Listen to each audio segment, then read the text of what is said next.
Thanks for tuning in to Men for the Win, a podcast hosted by David Kufis and Dan Thompson, two avid fans who appreciate well-played baseball, especially when it's done by the Twins. Men for the Win is sponsored by the Gran Group with Edina Realty. Are you looking to purchase a new home in the Twin Cities area? Or perhaps you're trying to sell your current home? Whether you're upsizing or downsizing, the Gran Group with Edina Realty will meet all of your housing needs. Contact the Gran Group by emailing thegran, G-R-A-N, group at edinarealty.com or call them by phone at 612-817-8751. The Gran Group with Edina Realty, 3-time Minneapolis-St. Paul Magazine Super Agent Award winners. On this episode, David and Dan recap the Twins' 3-game series against the Boston Red Sox. Thanks for listening. Enjoy. Thanks for tuning in to Men for the Win. My name is David Kufis. With me, as always, is Dan Thompson. The Twins managed to take 2 of 3 from the Boston Red Sox at home at Target Field. They go 5-1 during this homestand. Dan, I hate to say it, but I'm starting to believe again, my friend. So you left. Hoges and I did the episode about the sweep that I would say we didn't expect. Right? Yeah. And the Twins were, 4 games back when you left to go to Duluth, and now here you are back, and they're only a game and a half back, David. I think I'm with you. This can be a great month. It certainly seems that way. Now, it should be noted the Twins are a game and a half back from Cleveland, and until the Twins see the Guardians have 1 more against Baltimore, then 3 against Seattle, 3 against Kansas City. Now, the Twins have 3 against the White Sox, and then 4 against the Yankees in New York. I don't know what we can hope for, Dan, here, but really, again, if we can keep it to within 2 to 3 games before we start playing the Guardians, this is definitely a race worth watching. Oh, absolutely. And again, the Twins showed their quality here. They did this without Buxton, right? They did this with Correa making a lot of mistakes, and they did this with, Nick Gordon stepping up in big spots. I mean, they're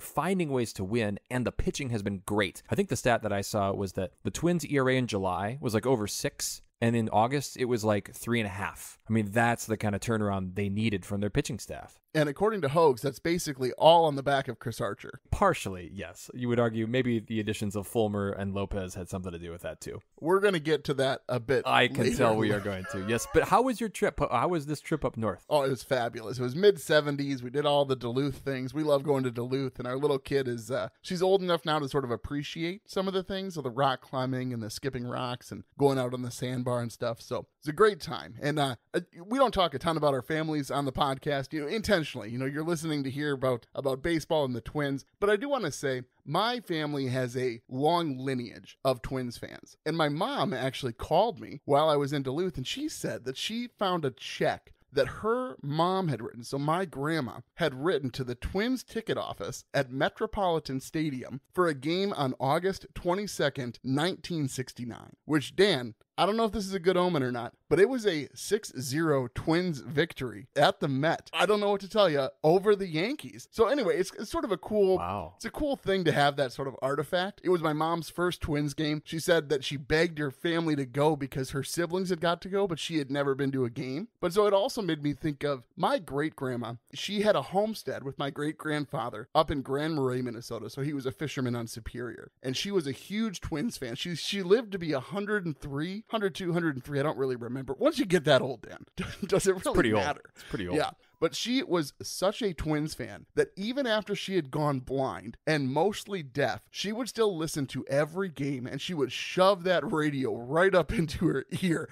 And it was well known in the family, if the Twins were on the radio, you did not talk to this woman, Dan. That's how sincere her fandom was. This sounds like a kind of woman I'd like to sit next to at a baseball game, David. That's what I'm saying. Here's what I'm wondering. So did they do dollar dog days back in 1969? And I mean, I guess that wouldn't have been as good of a deal. 10-cent dogs, something like that. I bet it was less than. I bet it was 5-cent dogs. Dan. Oh man, that would have been fantastic. Well, what are you going to do with this check? I was thinking about framing it. I have kind of a little bit of Twins memorabilia here in the office, and so I'll probably put it on the wall. It's just kind of a cool memento. Look at you being all sentimental about baseball here, right at the beginning. The other thing that my great grandmother has left me is she had a Twins yearbook dating all the way back to the Twins' inception. And so I've been collecting the yearbooks for the years that I've missed. I'm still missing some from the late 70s. So if any listeners happen to have some Twins yearbooks from the late 70s that they want to throw my direction, I'd gladly take them off your hands. Well, David, we should probably get into this series, an exciting series here against the Red Sox. It always feels good to take 2 of 3 from them.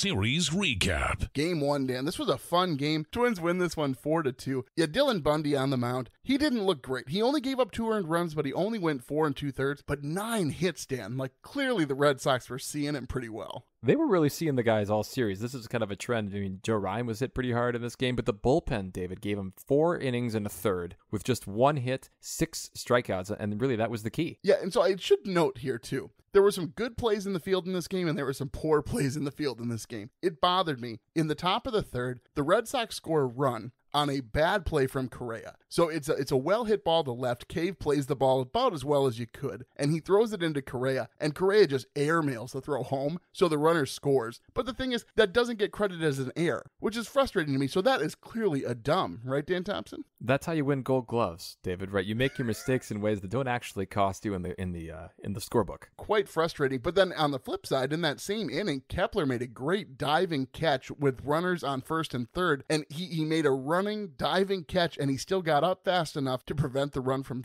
tagging. He really has been so good in right field. And you talked about two players for the Twins who have been fantastic defensively most of the season. I talked about Correa the last episode. He gets the ball out of his glove so dang fast, and his arm is so strong. That's a really long throw from shortstop to first base, and he makes that look pretty easy. The big hit, obviously, for the Twins was Urshela, a 3-run double. The Red Sox were leading at the time 2-1, but then that cleared the bases, 4-2 Twins, and that's really all they needed. Lopez came in, gave him a clean 9th, and there you go. Twins win the first game, and at the time extended their winning streak to 4 games. It does seem like Lopez has gotten more comfortable. The more times he's getting on the mound, he just feels better in a Twins uniform than when he first got here. And isn't it so nice to just have a 1-2-3 inning at the end of a game? Like, that's how it ought to be, even against a great lineup like Boston does, or at least the top of their lineup is pretty dang good. Yeah, it's kind of sad, right, to see Boston sort of fall the way they have this season. Is it, though? But I don't think that's very sad. They've won their World Series. They're fine, David. I know you love Boston. I do. There's definitely some bias here. But, like, for me, it's just I'd always rather have them win the division than the Yankees. How is it okay for you to try to praise, by the way, Boston is 63 and 68. How is it okay for you to praise the Red Sox, but if I say one nice word about Aaron Judge, like, you're all over me? You're telling me that Twins fans have less animosity towards the Yankees than the Red Sox? Not saying less. I'm just saying, why do the Red Sox get a free pass here? Do you even think you can equate those things? You think you can compare those? Yes, because the Red Sox have been. It's just because the Yankees are the team that actually beats the Twins in the playoffs. It's the Red Sox who go and beat the Yankees in the playoffs. The Yankees haven't won a World Series in a long, long time. The Red Sox have won 3 here in the last 20 years. But it doesn't matter who wins the World Series, Dan, if the team that's knocking you out is the same team. I'm just merely saying praise for Xander Bogaerts feels a lot like praise for Aaron Judge. Okay. No. Okay, and here's the thing. You as an English teacher, Dan, if you had your students write a compare and contrast essay between the Twins fans' view of the Yankees versus the Red Sox, it would be strictly contrast. There'd be no comparison, Dan. First of all, I don't think any of my students would care to write that essay under any circumstance, right? They're all You and I Mariners would fans. run our classes very differently, I think, Dan.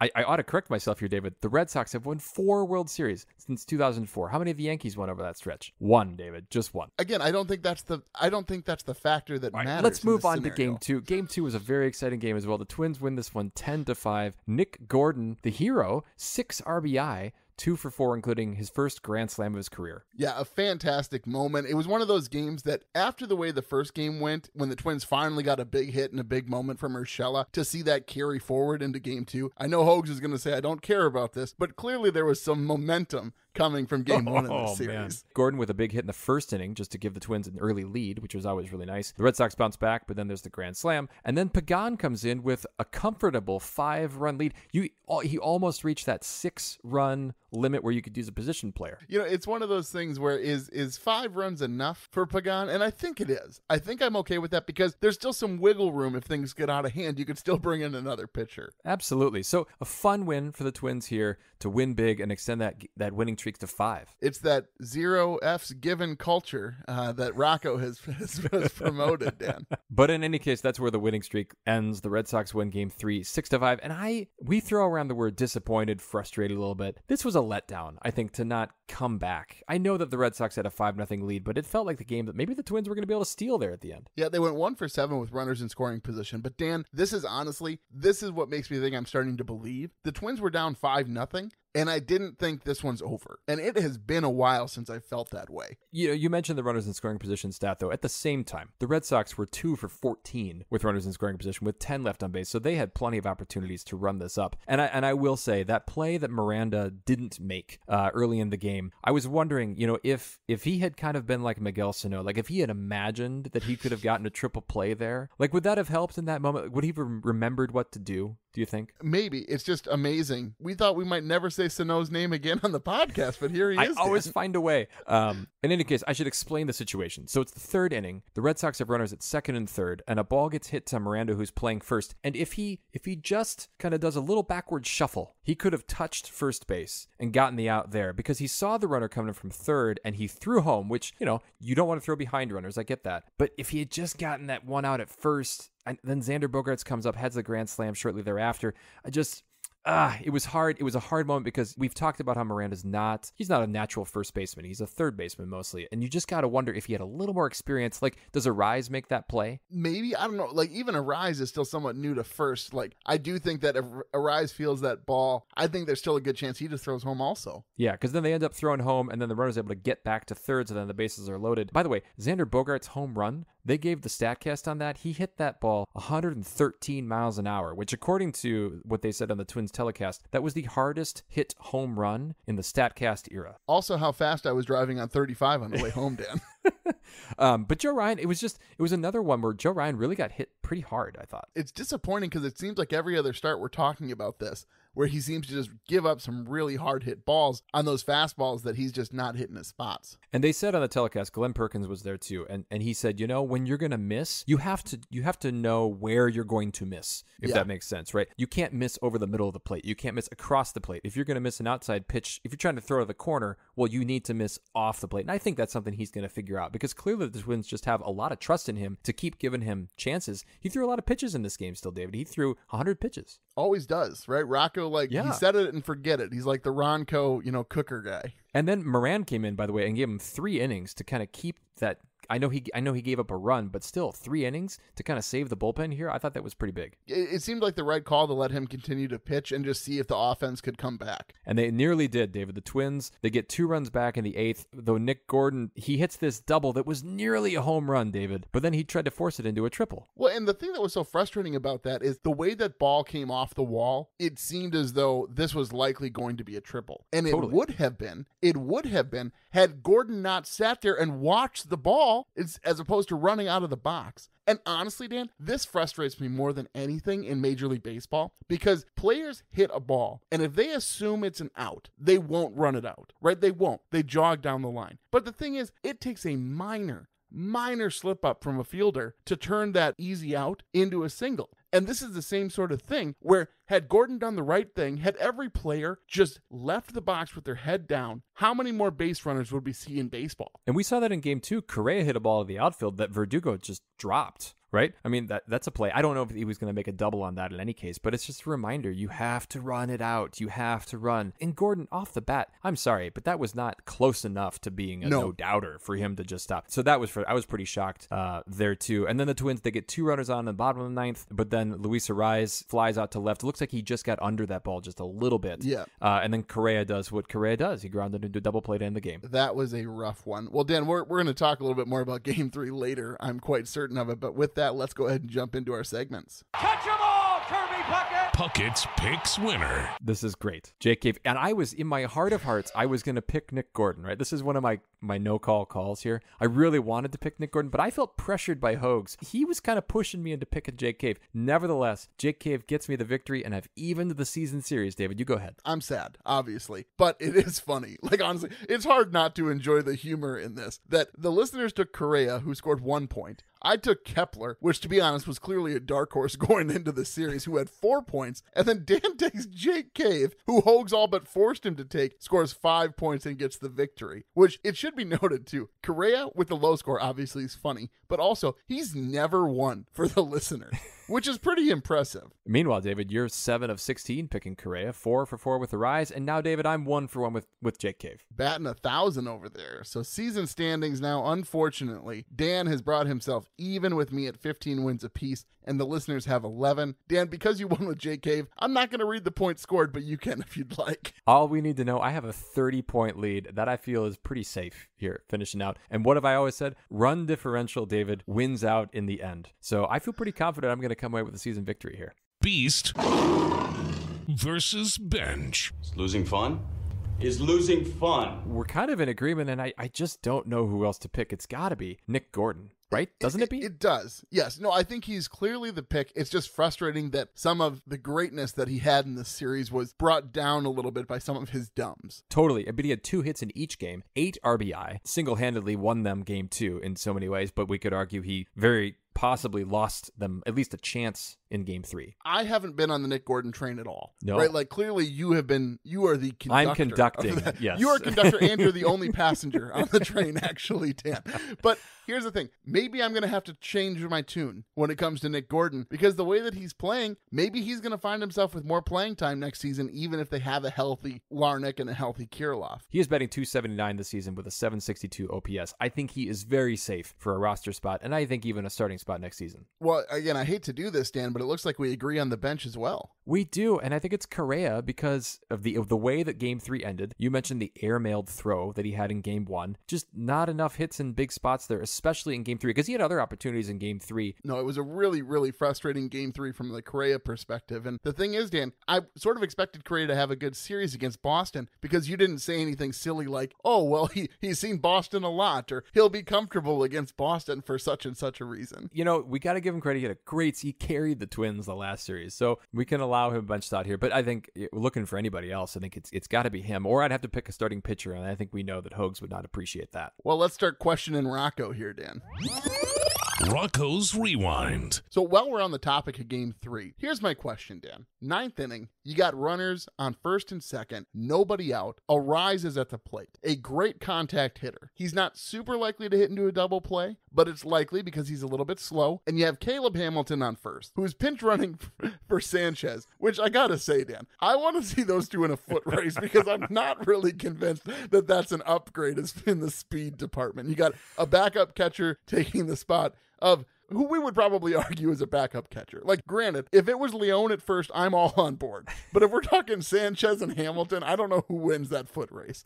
But anyway, Rocco decides to pinch there. Would you in that moment not at least have to think about having Arise put down a bunt? Because then you got runners at second and third with Correa coming up, and then all he has to do is hit a ball to the outfield to at least tie the game. Yeah, I think I agree with you here for a couple reasons, too. Correa, as we have talked about, is prone to hitting into double plays. And if they choose to walk him, well, then you got Jose Miranda coming up, who's been able to get hits in big spots all season. Barnes was not hitting his spots. I mean, he didn't look great. This is the same Barnes, by the way, who gave up a home run to Miguel Sano in the Fort Myers Gulf Coast League or whatever it was, too. Yeah.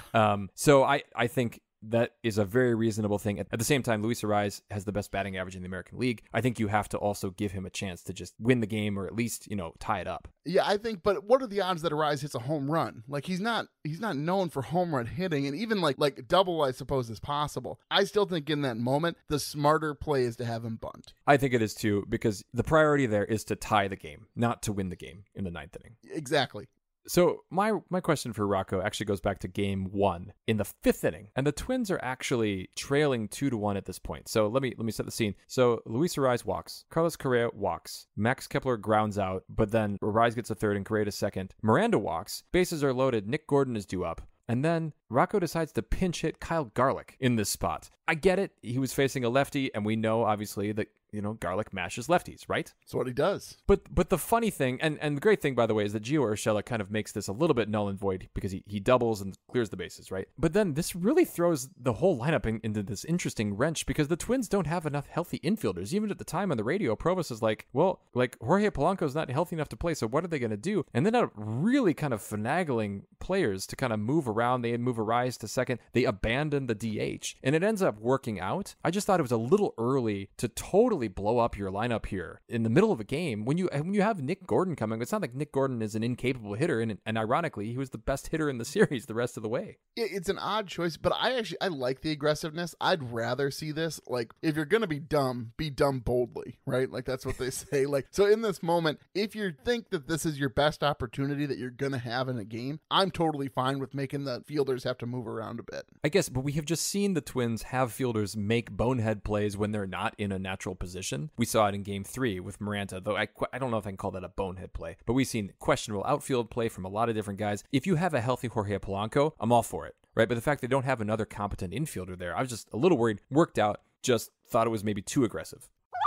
Minnesota moment. It has to be the Gordon Grand Slam, I think. And then Gleeman tweeted out that it was pretty neat that the Twins lineup let Gordon go out to take his position at second base by himself as kind of a curtain call. Pretty cool. Again, maybe I'm joining this train, Dan. I guess, can you punch my ticket for the train you're leading? Isn't that a great way to do a curtain call? I'd never thought of that fantastic. before. That's brilliant. That's much better than I think than a guy coming out and kind of waving his hat if the moment presents itself like that. The hardest part about the curtain call is when the fans don't get a chance to see it. Like, sure. A guy goes up there and he throws his hat and then he runs back down in the dugout. It's like, right.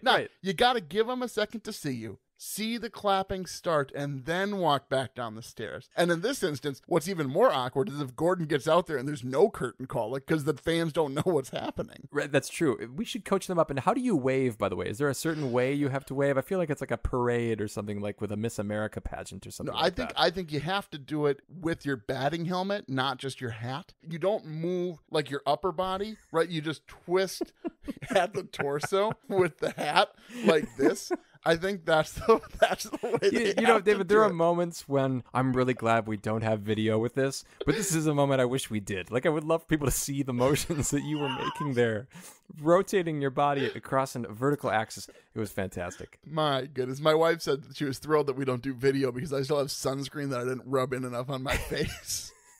So, David, because that moment was so consequential in the series, I'm going to go back a ways for my moment. I'm actually going to go 30 years back. And here's why I'm bringing this up. Whoa. Because Dick Kramer... Go for it, Marty. Let's do it.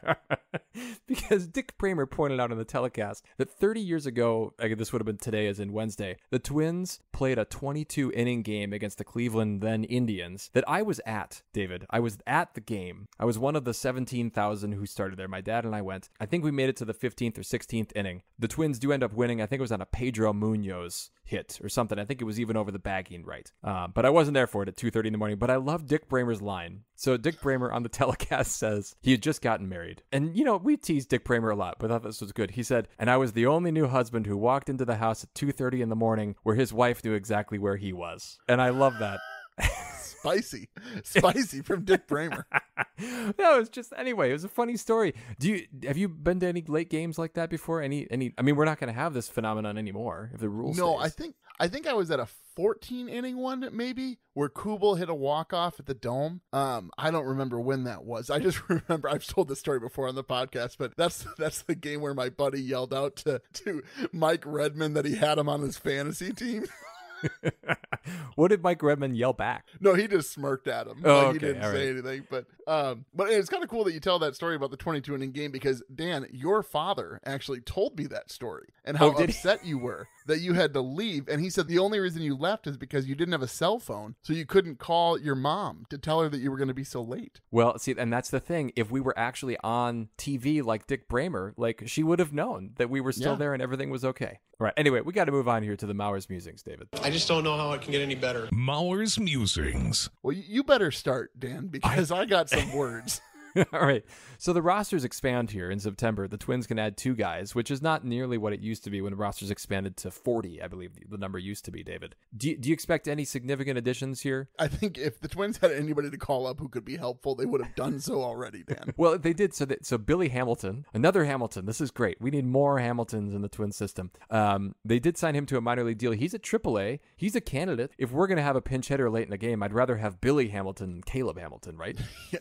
so many Hamiltons. Yeah, I think that was a cool signing, right? Because I'm like, man, I would have thought that he was in the league. And then I went and I looked up his stat lines for the Marlins this season. I'm like, okay, I understand why he was available. But like, this is the time of year where you want the extra pinch runner, don't you? Yeah, and we just need more Hamilton, right? There's not enough Hamilton on this team. Not nearly enough. I suppose Randy Dobnak, he actually is down at the Saints too. So yeah, maybe there's hope for Dobnak. Maeda's not going to come back this season, is what they announced. So Dobnak maybe is the guy. Speaking of pitchers who might get replaced in the rotation. Oh man, are you going to go on a rant here against Hoges? Okay, he's not even here to defend himself, David. No, well, neither was I. My goodness, the shots that I was taking, Andrew Hoges Hoganson is so wrong about Chris Archer. He's talking about how, well, I just did a quick dive into the stats to figure out if he was really that bad as a fifth starter. And if you think about it, if he pitches 4 innings and he only gives up 2 runs, because that's how earned run average makes. And sure, yes, Dan, I did condescend to you because I couldn't understand how you could think that Chris Archer was an effective pitcher. So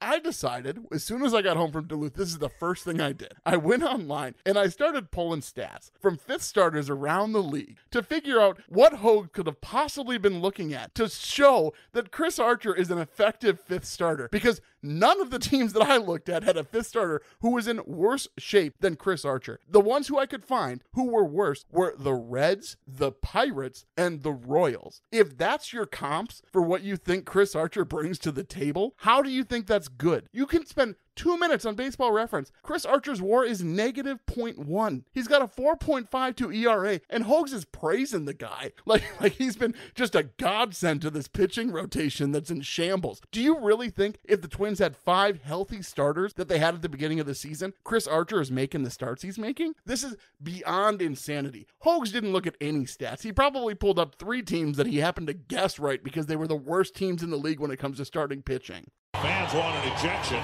There it goes. And that was Gardy's gripe. So are you saying Aaron Sanchez should be in the rotation instead of Chris Archer? I'm saying I don't even care if Chris Archer is in the rotation, but the fact that he's only giving 4 innings doesn't give a justification for Hogues to take the earned run average of 4.53 and make it seem like a good thing. All right, you need to go into the clubhouse, David. I think you've had your moment. You're an ice bath over here, Dan. All right, series grades. Series grades. Nothing? You give me nothing, Dan Thompson? Well, okay, all right, I'll jump back. I do think that we knew what we were getting when the Twins got Archer. They were signing a guy to do this very thing, and that's kind of what we got. Your point about whether Chris Paddock were healthy, or who are some of the other starters they could have had at this time. Kenta Maeda, sure. But we knew Maeda wasn't going to be healthy, right? And we probably figured that Maeda wasn't going to come back and join the rotation at the end of the season. He was more likely to be in the bullpen. So I feel like I'm talking out of both sides of my mouth, because I think last episode I was suggesting that Archer ought not be in the rotation either. I just think you liked that somebody else was poking me a little bit. So I think you were on the agreement train. And just as an example, the way that Hogues was pulling these numbers again, this is what bothers me. So the Gran Group, our sponsors, this would be them showing a house in Edina that they're trying to get at a low price. So they go and pull comps from like a house in Ely, right? That was built in like the 1840s and has no indoor plumbing. And they're like, well, clearly this house should really be going for this amount. It's beyond my understanding. Dan. All right, can we move to the grades now?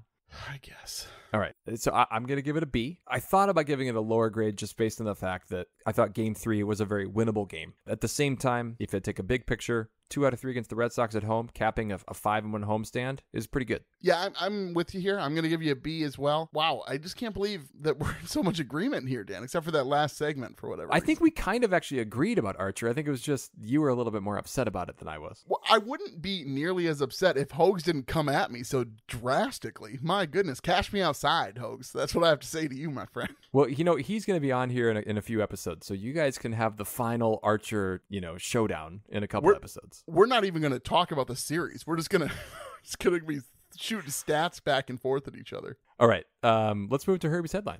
I don't know, Jack. It looked like Herbeck pulled him off the bag. Herbie's headlines. Pete Alonso, Dan, the polar bear, has 105 RBI on the season. You notice I didn't put an S on there, just for you. Thank you. Dan. I appreciate that. Thank you. Yeah. Anyway, 25 of those RBI, again, singular. Yep, I heard it. 25 of those were game-winning runs batted in. Can you believe that, Dan? That is impressive. At the same time, in hockey, like the game-winning goal is just the goal that happens to be like the goal that's higher than the other team's total, right? And it could be a somewhat inconsequential goal at the time. It just happens to be. So is that kind of how this is for Alonso too? I mean, I didn't go back and like look at the game logs to figure out when it is, but even I mean, it's because you wouldn't do number. a deep dive research on Pete Alonso here, right? Not on this. Not on this. All right, Dan. fair enough. No. but I do think that there is something to be said about clearly he's come up in a lot of situations where he has a chance to put the winning run on the board, and he does so. Yeah, and I think 105 RBI, which is what, fourth most in the majors right now. I mean, that's an impressive season for the Mets, who are having a great year, leading the NL East, a playoff team. Maybe they can be the team to beat the Dodgers. You know, I like the Mets for a couple of reasons. One, because they're not the Yankees, clearly.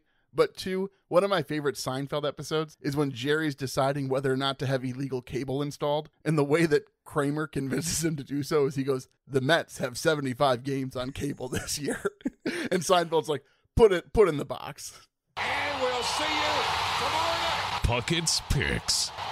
Well, the listeners, not surprisingly, are going to take a rise because apparently all it takes is a rise of 6 or 7 points in order to win Puckett's Picks, Dan. He will now be the most taken player by the listeners. They went on an early Buxton run when Buxton was having a great start to the season, but a rise has been pretty good for the listeners. Again, slow and steady. So I get next pick. I am going to take Correa. I'm going to go back. You know, I went on my streak where I picked him like 30 times in a row, and he won like 50% of the time. I just think that after his poor showing to receive the bench moniker this series, I think he's going to bounce back big against the White Sox. Yeah, I'm going to go with Jose Miranda. I just think this is his time to shine. The White Sox, by the way, we should mention Tony La Russa is not with the team for a health issue, so we wish Tony La Russa all the best. Hopefully the Twins can still go to Chicago and take, I mean, what are you thinking, 2 of 3 at least here? I think you have to, just because of the upcoming Yankees series. You have to keep that margin within 3 before the games against the Guardians start. Well, David, I think it's about time to move on here. Do you got anything else to say? No, I think I'll go ahead and send us out. Well, folks, if you like what you hear, please tell a friend. You can follow us on Twitter at Men for the Win and find our Men for the Win Facebook page. Make sure you subscribe to the podcast to be notified when new episodes are available. And if you could leave us a rating, that'd be great. A reminder that episodes are now available on our YouTube channel. And if you could drop us a like and subscribe, we'd greatly appreciate it. Thanks for listening. And as always, go Twins. That'll wrap up another episode of Men for the Win, a podcast hosted by David Kufis and Dan Thompson, 2 avid fans who appreciate well-played baseball, especially when it's done by the Twins. Thanks so much for listening, and as always, go Twins.